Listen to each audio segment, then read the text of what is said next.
Greetings, Ventures! This is Lauren, your guild advisor, and welcome back for more DanMachi Season 2 cut content and review, this time featuring Episode 9.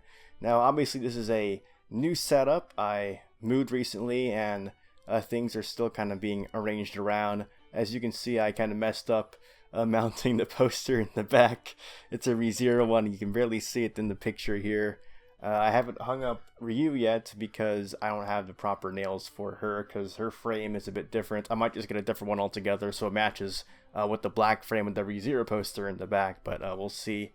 But anyway, guys, episode 9, I really liked how it played out, despite the fact that, of course, more stuff was cut. But overall, I think they did a good job with what they had. They covered about 72 pages worth of light novel content, and it really does look like next episode will be concluding Volume 7, and it'll leave off with another like 73 pages after the story concludes for this episode. But let's go ahead and dive in. Now, the episode starts where the previous episode left off at. Belle and Mikoto are running away from Ishtar Familia after their confrontation with Aisha and Haruhime, and Belle not being able to decide whether or not to go ahead and save Haruhime despite risking war with Ishtar Familia. He's just kind of standing there, not knowing what to do, and they ultimately have to retreat because more Ishtar Familia members are coming to get at them. So we start the episode with Belle in turmoil, trying to decide what he should do.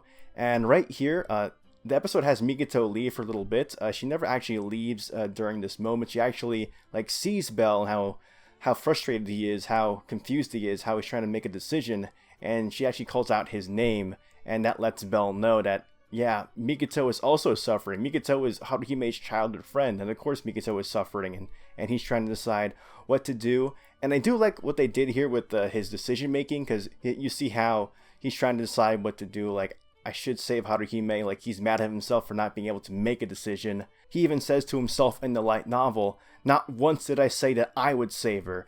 Like, he's trying to tell Haruhime that she does deserve to be saved, like she needs to be saved, like she's suffering, but never once in that dialogue between Aisha, Haruhime, Mikoto, and himself, never once did Belle say that he would save her. Now, the change they made in his decision-making process was he was actually imagining what his grandfather would tell him in the light novel, and he hears this voice in his head and it says, "Go, how can you call yourself a man if you can't even save one little lady?" And they did change this here so he doesn't flash back and depend on his grandfather. I think overall, I think that's a good decision, because here, you don't really see Belle falling back onto this imagination of his, what would my grandfather say? Here in the anime, it's what do I want to do? What will I decide? And the cool thing they did is show the Argonaut skill charging. That doesn't happen in the light novel, but they show it charging as he's thinking about heroes. And that's the thing about the Argonaut skill. Many times in the light novel, when he uses the Argonaut skill, he has to focus on the image of a hero when he's trying to charge it. That helps him charge the skill. So I think it's a cool little touch to have him decide on what kind of hero he wants to be, and that's when the Argonaut skill starts charging. Because as we all know, Argonaut is one of those stories about heroes, and it's very appropriate that when Belle is thinking to actually save Haruhime and become her hero, it actually starts charging. And one other part of Belle's thought process in the light novel is he's actually thinking about Eyes. Eyes is where pretty much DanMachi started. Him encountering Eyes and wanting to catch up to her, and he tells himself, how could I face Eyes if I run away from this moment, if I run away from Haruhime? So that's also part of Belle's inspiration to go and become Haruhime's hero. Now, another thing from the light novel that was changed is how Belle is reasoning with Mikoto. In the anime, it says I'm sure the rest of Hestia Familia will understand. We'll just run away with Haruhime and come back when we're stronger. And in the light novel, he's not really as selfish as that. He's not expecting everyone else to just go along with that. In the light novel, he actually says, I will run away with Haruhime, leave Arario, and come back when I'm strong enough to protect her. But ultimately, everything leads up to that decision that Belle and Mikoto are going to try and save Haruhime. In the part where Mikoto is crying, in the light novel, she's very emotional. She's crying. She's grabbing Belle's hand, being very thankful, bringing it to her chest because she's just so happy that Belle's deciding to save Haruhime despite everything thrown at him, a possible war with Ishtar Familia, how dangerous Ishtar Familia is with Purine being level 5. Mikito is very grateful, and it even says in the light novel, Bell describes Mikito's smile as like the most joyous smile he's ever seen in his life. And we don't really get that here in the anime, but I just wanted to touch on that because I thought it was a very nice addition to the story. Like, Bell never seeing someone so happy. Like, that's how grateful Mikito is at that moment. Bell deciding to like give up on everything just to save her childhood friend. Now, I mentioned in the last episode they kind of skipped on Mikito raiding the Ishtar Familia vault. It's at this moment when they're making that plan that Bell and Mikito like divide up potions and other items, and Bell actually gives Mikito Ushiwaki Maru his red blade, his red dagger that Welf made from the Minotaur horn. And like I said before, with the board game arc, Welf actually made Bell another weapon from the other half of the Minotaur horn called Ushiwaki Maru Nishiki, so he actually still has 2 knives, but they never mention that being made in the anime. But the reason that Bell gives Mikito that dagger is because Mikito's katana is actually destroyed from the ambush earlier in the anime. But of course in the anime, she still has her katana, and she does use a certain part of it later on, which I'll touch on, and I really like the addition to that. But they go ahead and make that plan. Mikito and Bell split up. Bell is supposed to provide a distraction while Mikito goes and saves Haruhime. Now, I just want to touch briefly on that scene with Hestia and Takemizuchi Familia trying to get past the Pleasure Quarter gates. One scene I'm really glad they kept is Oka just like tired of this BS, picking someone up by the throat and then just throwing them. I'm really happy they kept that scene because I just found it hilarious when I read it in the light novel. Like Oka literally picking up someone by the throat and then just throwing them aside like, I'm done, we're going. Now, as Bell is rushing towards the Ishtar Familia home, he's charging his Argonaut skill, and what that skill does is amplify either a strike or a magic spell, and of course he uses that to amplify the effects of Firebolt, and you see that happen during the War Game arc, where he uses that to basically blow off the floor of the throne room during the War Game. And here it's only a 10-second charge, but currently he can do it to a maximum of 4 minutes now that he's level 3, a maximum of 4-minute charge, but it only takes 10 seconds for that kind of destruction where he just blows past all the guards and bursts open the gates, and he's in the Ishtar Familia home, just rushing up the stairs, throwing firebolts everywhere, trying to make as much of a ruckus as he can. Now, of course, this is a bit toned down in the anime because it would be a bit crazy, because the light novel describes like tons of Amazons all over the place and him just dodging them left and right and trying to create as much space as possible as he's just running up the stairs constantly, and he's also avoiding arrows and magic and all the such. And it's okay that they're cutting back on that, because I'm sure that they're going to do us proud in the next episode, because there's a lot of cool fights that will happen. But you do get the idea that Bell is causing a lot of destruction and ruckus and being a big distraction, as you can see him going up the Ishtar Familia home. And while that is happening, you see Mikito find someone alone and then just threaten them with a needle that she plucks out from her katana. And originally that was the dagger I mentioned, Ushiwaki Maru, but I do like the addition of this because it just feels more like ninja-y, I guess. And that's what Mikito is currently using, like the ninja skills that Takemizuchi taught her. And I like how they just make her push up that needle against the Amazon's neck and make her bleed. Like, dang, Mikito is serious. Like, as Takemizuchi said, ninjutsu is very dirty, and Mikito is like this straightforward and honest person. And this is just how serious and desperate she is to save Haruhime, to basically go against her usual style, embrace the ninja ways, and just interrogate someone, threaten them with that needle, and then get the information, go up. And then you see later on she finds Haruhime, goes and just destroys 2 people, basically throw them off the bridge, like throws one person off, kicks the other person off the bridge. And that was really cool to see. I like a lot of scenes that give Mikito here, and it really just show how cool Mikito is. And in the room with the Berbera, like Pirine, Aisha, Haruhime, and all those Amazons, the scene lasts a bit longer. Like, there's a bit more context to that, with Pirine telling Aisha to go with her to go and get Bell, because Aisha like wants to stay behind with Haruhime because she cares for Haruhime, and Aisha actually protests and say, well, Bell is obviously the decoy, obviously the eternal shadow. Mikito is going to come here and try to rescue Haruhime, so I should stay here. And then Pirine counters to that, not trusting Aisha with Haruhime based on past events, and also saying, Bell is level 3 and you and I are level 3 and I'm level 5. So it makes more sense for us to go and get Belle while the rest of the people in this room who are level 2 or 3 stay and wait for Mikoto. That makes a lot more sense. So Aisha doesn't really have anything to say against that and has to follow her. And the way the trap with Belle, Aisha, the other Amazons, and Purine worked, Belle fought Purine for a bit longer. Of course, he wasn't really fighting. He was pretty much just defending the entire time because there's not much he can do against level 5 when he's a fresh level 3. But he's using both the Hestian Knife and Ushiwakimaru Nishiki to go and block some of the blows from Purine. And also mentions that he remembers training with Tiona, who is a level 6 Amazon. So remember that.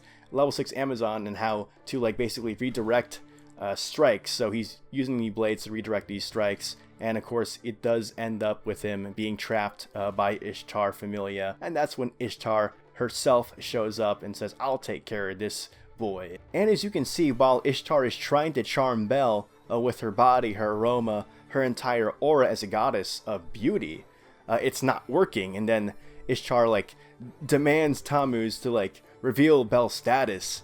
And in here it's described a bit more because in the anime it just says Liara's freeze that lets him crystallize emotions or something along that line.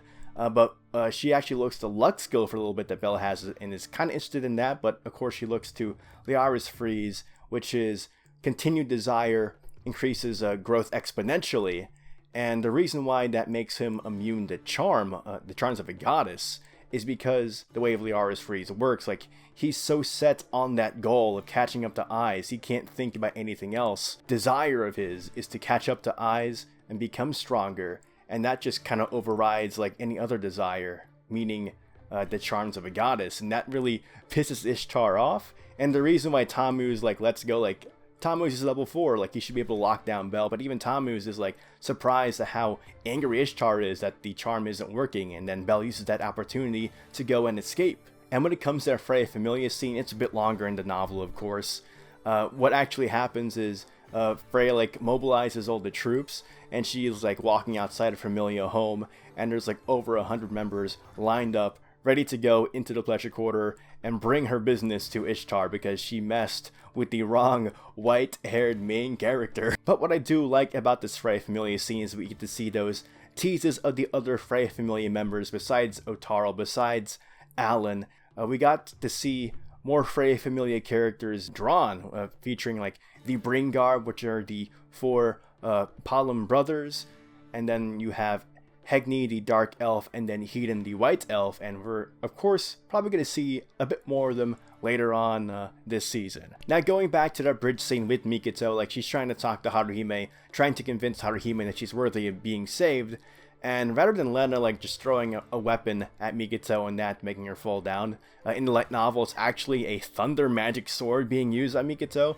It's not that big of a deal, and I'm glad to see more Lena, of course, because Lena is more important in Sword Oratoria, and I do hope we get Sword Oratoria Season 2 because she'll be a really fun character and that does happen, but Sword Oratoria Season 2 needs to be done a lot better than Season 1 was. But I am going off topic, back into Episode 9 of Season 2 of the main series. So Mikoto falls down, fires the red flare, meaning that she wasn't able to save Haruhime, so the plan to destroy the Killing Stone is now in action, and I just thought it was really cool just seeing Mikoto use that grappling hook and get back onto the Ishtar Familia home and then scale her way back up to go ahead and fight one more time. And it's against the gray-haired Amazon Samira, who is level 3.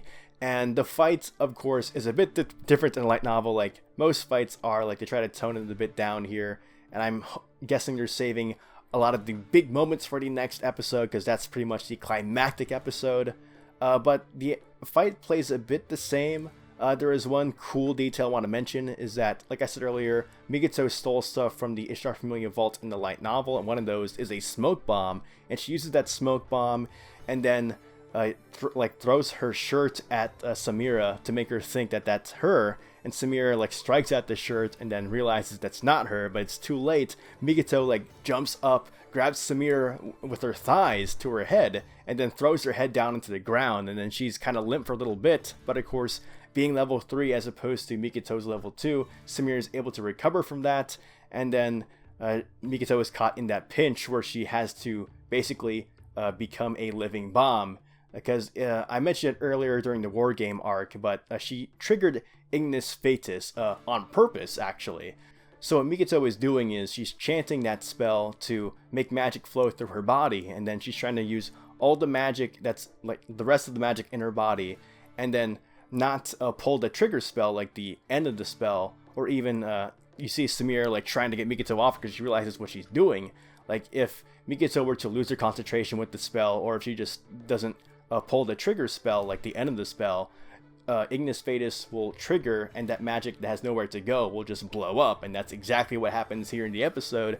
She blows up, and then in the light novel it's described that about half the Amazons that were on that garden, the floating gardens, got hit by that. Of course, Pure and I didn't get hit by that. Aisha did not get hit by that. The important people didn't get hit by that besides Samira.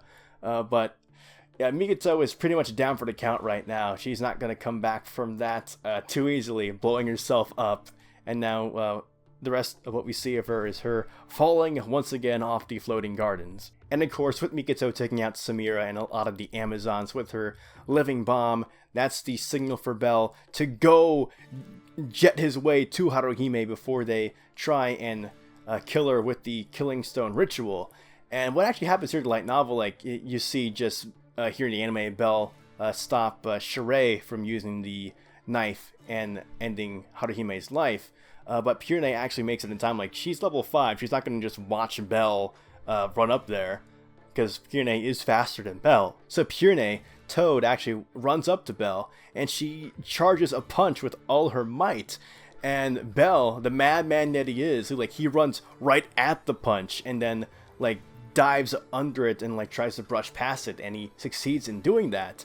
And he jumps into the air, and I don't know why they did this in the anime, I guess for dramatic effect, but he does indeed actually swipe the Killing Stone with the Hestia knife. Like, he breaks it with the tip of the Hestia knife, but in the anime they just have the ceremonial sword like go up in the air, land, and after a few seconds for dramatic effect, the Killing Stone shatters, and we get the end of the episode. It's like, oh man, what's gonna happen next? I totally don't know, the guy that read the light novel, but next episode is going to be very exciting, especially if they've been saving like a lot of the fight scenes and budget for the next episode, because the next episode should be the most impressive episode of the entire season, I would think, because the 2 episodes that would happen after the next episode, being episode 10, likely being the conclusion to volume 7, the next 2 episodes after that are probably going to be more laid back, because they're probably going to cover some stuff in volume 8, which is actually a bigger novel than volume 7,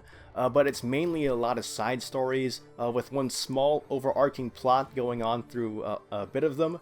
So one thing they could do is like cover a bit more of the important side stories, and of course conclude the small overarching plot in episode 12, the last episode for the season.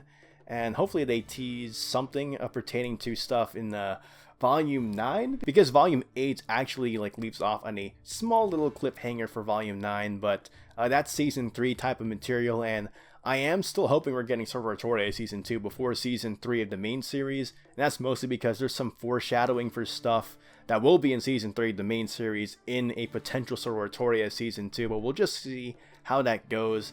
They seem to skimp out on the foreshadowing in general anyway, so who knows what they're going to decide to do.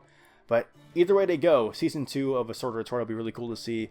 Season 3 of the main series is going to be amazing. Right now it's the best arc in DanMachi because it encompasses all of volumes 9 through 11, because it's one big arc.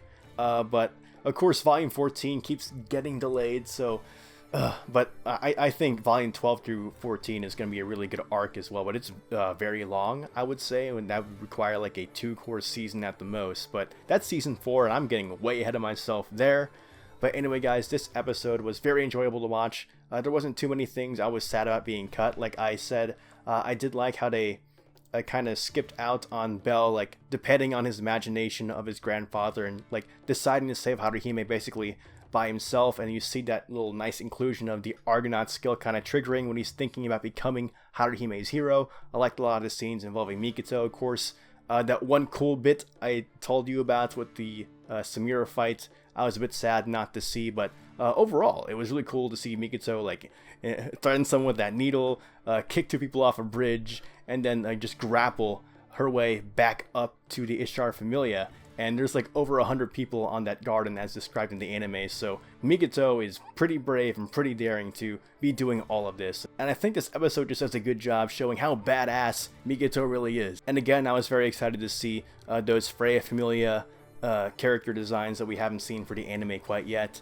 Of course, we saw some of them teased in the Familia Chronicle episode Freya tease, but it's cool seeing them in the anime itself, like the Bringar, Hegni, and Hedon, the two elves. So really excited to see the next episode. Of course, next week should be really fun, and I'll be here again with cut content and review. And if you guys have been playing DanMachi, this week's Substory 9 features just a fun little story with the hostess of fertility waitresses like Seer, Ryu. So check that out if you like the waitresses. Of course, I like one of them in particular, and it has nothing to do with this poster right beside me. But again, guys, thanks for watching. This is a bit of a new environment, of course, with me moving and then still probably figuring out how to arrange things for videos, but hopefully this will suffice for now. But again, thank you so much for watching this video. Hope you enjoyed the episode. Tell me your thoughts about it. If you're a light novel reader, did you like what they did? If you're anime only, did you like what you saw here? Are you looking forward to the next episode? Anyway, leave a comment down below about the anime. But anyway, guys, if you like this video, want to see more DanMachi content, go ahead and subscribe to this channel, follow me on Twitter, and join my Discord. And as always, continue enjoying your time adventuring in Aurario and the dungeon. This is Lauren, your guild advisor, signing out.